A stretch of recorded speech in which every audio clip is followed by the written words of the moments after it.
Welcome to Firearms of America. Today I wanted to make this quick video on self-improvement. Yes, self-improvement specifically when it comes to the firearms department. Yes, firearms handling skills. And I'll try to make it short.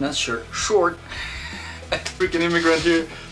Because there's really a lot of exercises. I mean, there's so much stuff that you can work on. And I have my Glock 17 over here. No magazine in here, nothing in the chamber. For those who are worried about the gun safety. Yes, speaking of the gun safety, you can practice things whenever it comes to the gun safety. You can practice things whenever it comes to the drawing the gun, handling the firearm, holding the firearm, obviously shooting if you are at the range, magazine changes. I mean, there's plenty of things. And I'm not even getting into advanced stuff like clearing the room, for example, around the house, which is a great advanced exercise as well. Today I wanted to give you the foundation, the basics. Alright? Not whenever it comes to the exercise, but whenever it comes to creating that exercise for yourself. And the example would be, well, if you're carrying a Glock 17, then obviously you should be training and practicing with Glock 17. I know it kind of should be like, yeah, common sense, yeah, duh, obviously. You don't need to tell me that, but I cannot tell you enough how many times I see people come into the range, because at the range where I do all the reviews, you can actually rent any gun you want and shoot it. They rent a gun, they shoot it, and that's not even the gun they have. And that's not even the gun they carry. And it's not even the gun nothing. Like, it's not completely unrelated to them. Alright, so obviously the very first thing you see is have to train with the gun that you will be carrying, that is going to be the gun in the combat situation, in the tactical situation that you're in, because at the end of the day, that is the whole purpose of having a gun on you, is that you can protect yourself, you can protect your family members, your relatives, a household, right? Or you can protect the people that completely random, the strangers that need your help, whose life is in danger. Okay, so what is the foundation whenever it comes to training, to practicing, doing the exercises, the drills with the gun? Obviously, first of all, you train with the gun that you're carrying.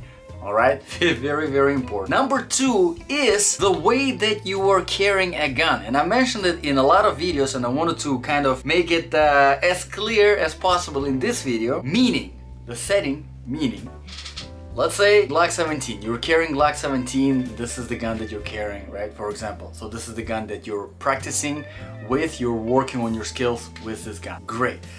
What about the setting? Okay, so the setting, what's included in that? If you're carrying it at the back or at the appendix carry, however you carry, that's how you practice. So if you're practicing a draw, you're not just picking up the gun from the table, which is a great exercise as well. If, for example, you have a dedicated firearm for your nightstand in your bedroom. You have, let's say, this Glock sitting on your nightstand. That's it. That's the setting right there that you practice with. You're picking up the gun while you're laying in bed, because this is how that situation is going to play out, right? That's why you keep the gun on your nightstand. So you're picking up from the nightstand while you're laying in bed, you're getting off the bed while picking up the gun, and you're drawing it, you're acquiring the target.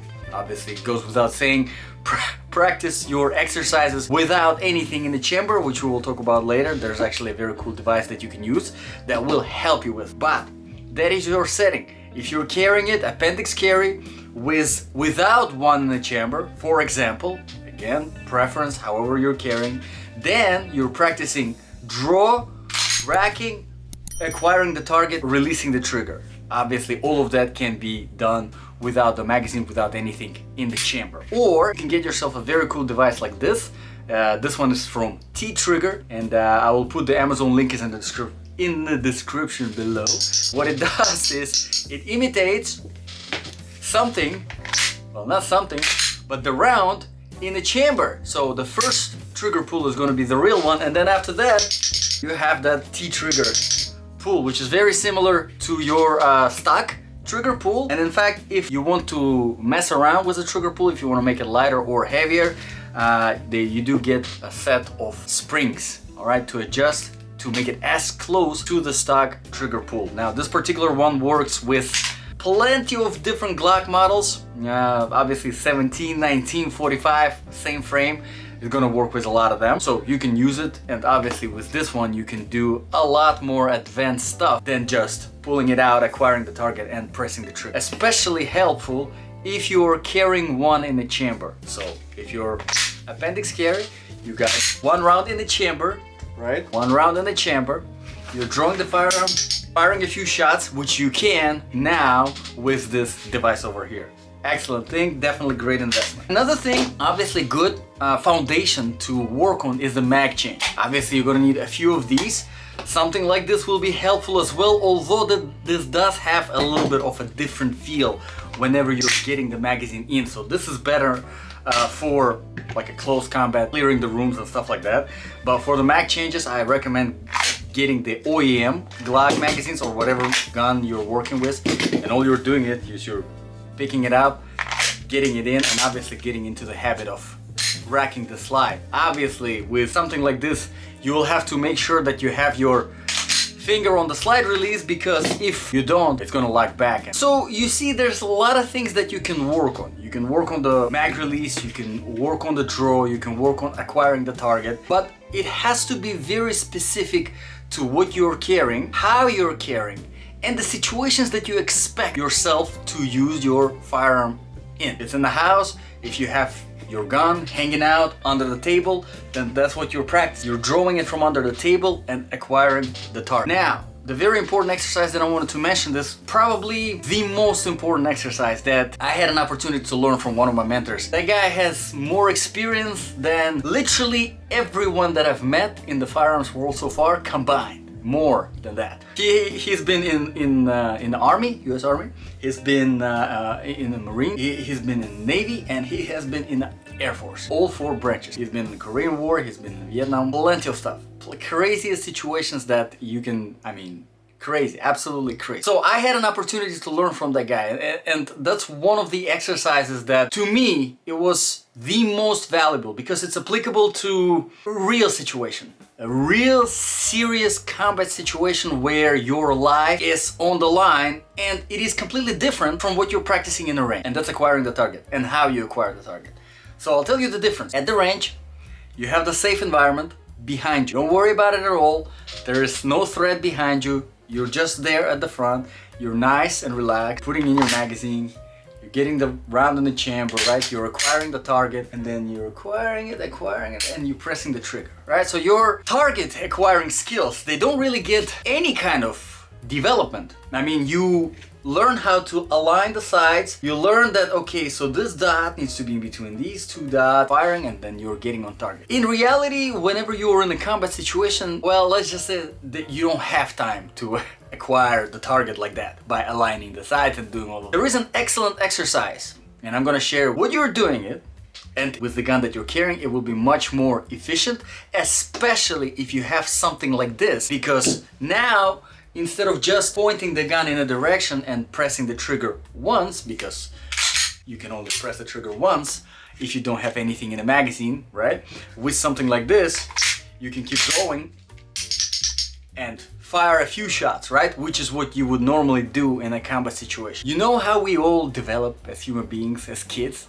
By pointing at things. We go, you know, our parents take us to the store and we're like, yeah, I want this. So this is natural. This is natural for us to be able to point instinctively in a direction that at the object that we want to, you know, point. You know, if you look around in your room, there's, you know, plenty of things to point at. You know, I can turn around right now and point at the guitar within a split second, and I will be, most likely I will be on it. If not on it, I will be very, very close. Now imagine practicing this same thing, obviously, with a safe gun, not the loaded chamber, nothing like that, with something like a T-trigger, for example, device like that, pointing it and firing without aligning the sights, without doing any of that. You are just literally pointing in the direction that you want to shoot. Try that. Point at whatever you want, find obviously a target that you're not gonna scare the hell out of somebody, all right? If you're in the house, make sure you're not nobody's, you know, coming into the room and you're swinging your gun around. Let's say this same guitar, right? You're pointing it, you're firing it, and once you're done, I'm gonna find something here. I have a little seal over here, so I'll do that. Pointing, looking at the target, pointing at it, pressing the trigger, and then pause for a few seconds and try to align the sight without moving the gun. Meaning, on the sight and see how close you are. I'm telling you, you will be so spot on. It will be like a revelation for you. It's like, wow, I have this unbelievable skill of pointing the gun where I want to shoot without acquiring the target, without concentrating on the sights, and actually hitting the target. Practice it at home, obviously pointing the target. Try to do the same thing at the range. Obviously be conscious of your surroundings, of people that are at the range, that are shooting next to you. But the same thing you can do, draw, point at the target without aligning the sights, and fire a few shots and see how close you are. I mean, it's unbelievable. It's like having that hidden superpower that you didn't know about. I mean, it's really, really good. And of course, in the house, you can practice it really all day if you want. So, magazine changes, drawing the gun in the right setting, pointing and shooting, and then obviously when you master all of that, then you can start getting into more advanced stuff. Like, for example, the stance, changing the stance, 360, clearing the rooms. Whenever it comes to exercises on your, firearms skills, there are absolutely no limitations. So let me know in the comments below, guys, what do you think about these exercises that I have given you in this video? Let me know if they were helpful. If you want to see a little bit more specific something, let me know and I'll be happy to make that. If you want to see some more advanced stuff, not that I'm advanced in anything, I'm still working on a lot of things and I have a lot of room to improve on, but I got a few tips that I can share with you guys and I'll be happy to share with you guys. Alright, it's time for me to go and do our church sermon. We have a very special guest today that will be sharing his crazy testimony of finding Jesus Christ, so I'm really excited to hear that, and if you are interested in hearing that, make sure to subscribe to the Church of Fire channel. Thank you guys for watching. See you guys in the next video.